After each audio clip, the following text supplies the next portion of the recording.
Hello guys! Magmumukbang ako today ng sinabawan na isda. Tapos nilagyan ko ng hipon. Ayan. Ayan siya. Nag-market kasi ako today kaya ayaw, parang gusto ko kumain ng may sinabawan na isda. Ayan.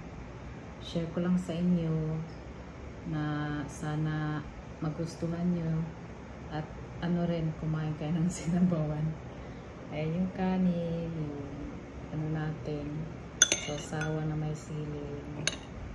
Ayan, yung isda. Isda natin. Ayan na, guys, isda.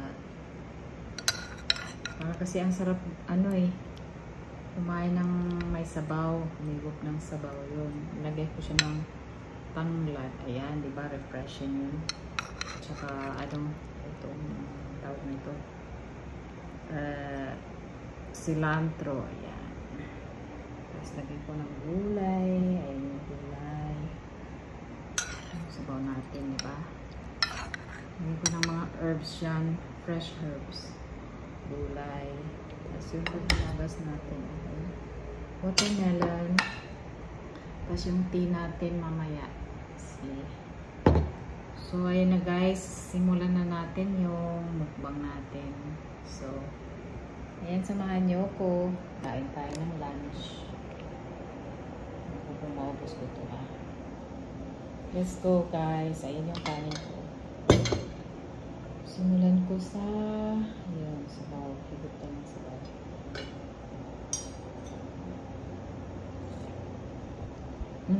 Sarap.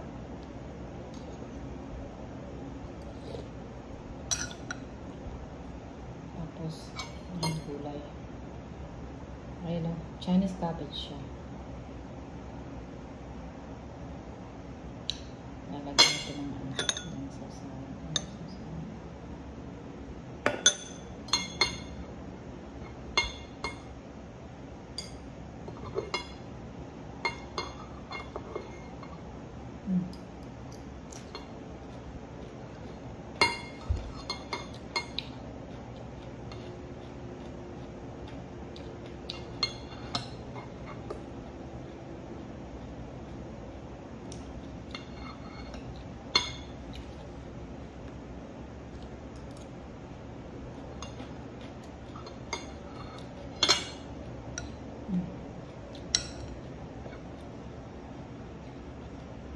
Ayan yung isda Ayan, tanggal na yung ulo.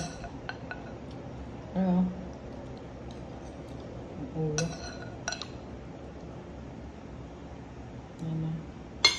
Ano siya yung parang dalag dito sa Hong Kong. Masarap siya sa sabaw.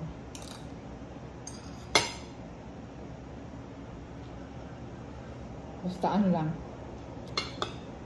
Linisan mo lang na maigi. Tapos, lagyan mo siya ng asin. Ipanglinis mo yung asin. Para mawala yung lansa niya.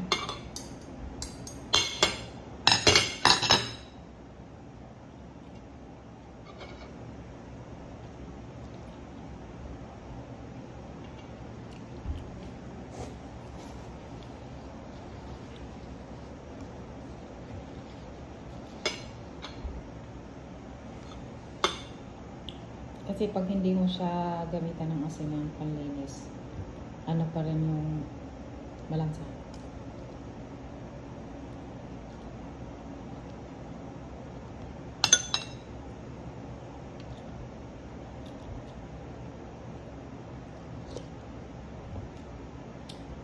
Lagyan ko siya ng maraming tanglad,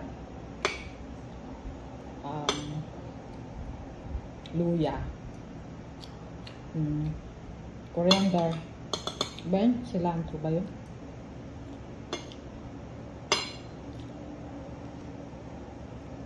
Tapos sibuyas, kamatis.